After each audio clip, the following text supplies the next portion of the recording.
दिल्ली का यमुना पार इलाका, एक संकरी बस्ती। सर्दियों की एक ठंडी सुबह। सुबह के 6 बजे चारों ओर कोहरे की चादर फैली हुई थी। एक पुरानी दीवार के सहारे खड़ी झुग्गी में शंकर लाल की नींद खुलती है। वह खांसते हुए उठते हैं और टूटी खाट पर बैठ जाते हैं। उफ, ये सर्दी भी अब हड्डियों को तोड़ने लगी है। पर क्या करे, दिल्ली है, यहाँ गर्मी भी सुलगाती है और सर्दी भी जला देती है। बेटा पूजा, तू इतनी सुबह उठ गई? जी बाबूजी, पानी गर्म कर रही हूँ। पवन के लिए नहाने को रख दूंगी। आज इंटरव्यू है नन। हाँ, सही कहा। भगवान उसे आज काम दिलवा दे। बहुत मेहनत की है उस लड़के ने। उसी समय राधा अंदर से निकलती है, आंखें नींद से भरी, लेकिन चेहरा चिढ़ा हुआ। क्या बाबूजी, सुबह सुबह फिर वही भाषण शुरू कर दिया? हर रोज पवन के इंटरव्यू की बातें। वो कोई अफसर बनने नहीं जा रहा। 2 साल से देख ही रहे हैं उसके इंटरव्यू। राधा, हर किसी का समय आता है। एक दिन तुम्हें भी उस पर गर्व होगा। गर्व? अभी तो घर का राशन भी रवि की मजदूरी से चल रहा है और वो खुद दिन रात कमर तोड़ रहा है। इसी बीच रवि बाहर से लौटता है। बाबूजी नमस्ते। थोड़ा पानी मिलेगा? हाथ बहुत गंदे हैं। अभी लाई ठहरिए। कैसा रहा आज काम? बस बाबूजी, जो रोज का हाल। ठेकेदार आधे पैसे दे रहा है, कहता है कि बजट नहीं आया। अब घर का राशन कैसे चलेगा सोच रहा हूं। अब सोचने से क्या होगा? बाबूजी तो सिर्फ आदर्श की बातें करते हैं और पवन बस इंटरव्यू पर इंटरव्यू देता है। घर का सारा बोझ तो तेरे ही सिर पर है।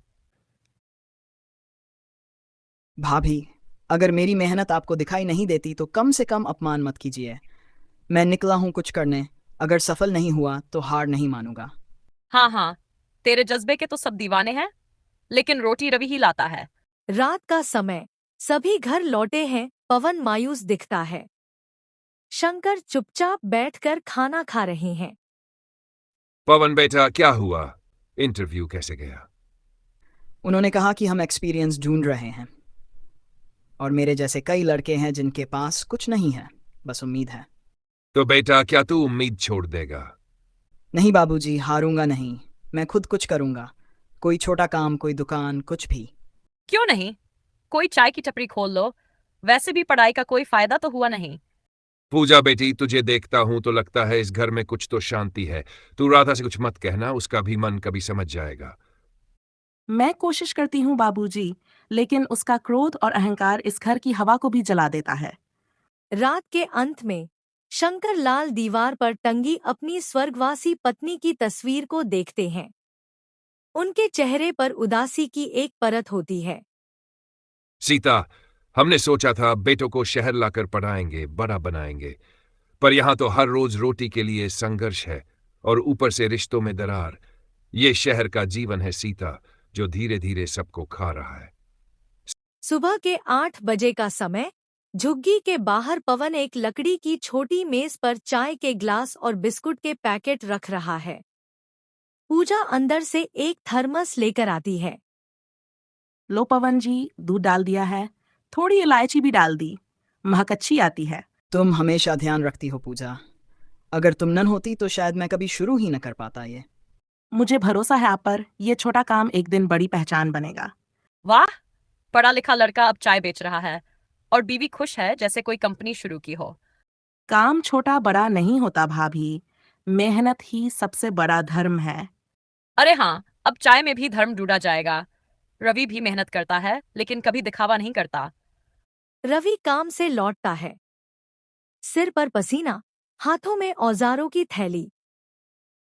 एक गिलास पानी देना, दम घुट गया है। रुकिए, लाती हूँ। वह पानी लाकर देती है और फिर पवन की दुकान की ओर इशारा करती है। देखा रवि जी, अब ये छोटा भाई भी बिजनेस कर रहा है। शायद अब हम उससे उधार भी लेंगे। राधा जरा जुबान संभाल कर बात कर। पवन मेहनत कर रहा है, बेकार नहीं बैठा। तो क्या मैं झूठ कह रही हूँ? कल तक जिसको नौकरी नहीं मिल रही थी, आज सड़क पर दुकान खोल दी। लोग हंसेंगे हम पर। शाम का समय। दुकान पर कुछ मजदूर चाय पी रहे हैं। भाई, तेरी चाय तो बहुत बढ़िया है। मसाला सही डालता है। धन्यवाद भैया, बस दुआ करना। तुम कुछ बोलते क्यों नहीं? रोज उस पूजा की तारीफ, पवन की चाय की दुकान की वाहवाही, और हम क्या हैं जो दिन रात पसीना बहाएं, उनकी कोई कदर नहीं। राधा, तुम हर बात में तुलना क्यों करती हो? पवन ने कुछ शुरू किया है तो बुरा क्या है? कम से कम चोरी ठगी तो नहीं कर रहा। मुझे उसकी शक्ल पर ही चिढ़ है, और वो पूजा जैसे घर की देवी बनी घूमती है। सब उसकी तारीफ करते हैं जैसे मैं इस घर की बहू ही नहीं। क्यों इतनी जलन है तुम्हें? पूजा तमीज से रहती है, घर संभालती है, कभी किसी से ऊंची आवाज में नहीं बोलती। ये उसकी गलती है क्या? हाँ, क्योंकि सब उसे ही अच्छा मानते हैं। तुम भी कभी मेरी तारीफ की है? रवि चुप हो जाता है। दूसरी ओर पूजा खाना बना रही होती है। दोनों हल्के स्वर में बात करते हैं। पूजा, आज 90 रुपए का मुनाफा हुआ। ये पैसे रख लो, घर के खर्च में लगेंगे। आप रखिए ना, मैं संभाल लूंगी। धीरे धीरे जमा भी करना होगा। एक दिन अपनी छोटी सी दुकान लेंगे। हाँ, सपना है एक पक्की दुकान। और फिर तुम्हें एक सिलाई मशीन भी दिलवाऊंगा। भैया, आप नाराज तो नहीं है? नहीं रे, तू अच्छा कर रहा है, पर तेरे कारण मेरे घर में कलह हो रही है। भैया, मैंने कभी नहीं चाहा कि भाभी आपसे कुछ भी गलत कहें, लेकिन आप सच में बहुत मेहनती हैं। ये बात सब मानते हैं। पता है, पर राधा को समझाना मुश्किल है। वो अपनी तुलना करना नहीं छोड़ती। अगले दिन राधा मोहल्ले की 2 औरतों को घर बुलाती है। वो धीरे धीरे बातें करती है, पर आवाजें पूजा तक पहुंचती हैं। जानती हो विमला, आजकल कुछ बहुएं चाय बेचने वाले को बिजनेसमैन समझने लगती हैं। अरे हाँ, बड़ी आदर्श बहू बनने का ढोंग करती है पूजा। सब दिखावा है। शाम को पवन दुकान से लौटता है। पवन जी, क्या हम कहीं और रहने जा सकते हैं? क्या हुआ? रोज रोज की बातें अब बर्दाश्त नहीं होती। मैं किसी को जवाब नहीं देना चाहती। ठीक है पूजा, अगर यही सही है तो कल ही किराए का कमरा ढूंढ लेते हैं। अगले दिन सुबह पवन और पूजा अपना छोटा सा सामान समेट रहे हैं। रवि भी बाहर आ जाता है। बाबूजी, मैं और पूजा अब अलग रहेंगे, क्यों बेटा? क्योंकि यहाँ अब सम्मान नहीं बचा। रोज की बातें, ताने और अपमान सब पूजा के सहन के बाहर है। और मैं अकेला रह जाऊंगा। आप हमारे साथ चलिए, हम आपको कहीं भी अकेला नहीं छोड़ेंगे। ये क्या कर रहे हो तुम दोनों? भैया, हम जा रहे हैं, अब और नहीं रह सकते यहाँ।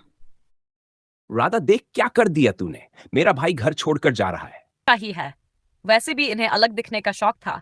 अब खुद की दुनिया बसा ले। उधर झुग्गी में राधा अब अकेली रसोई में बैठी है।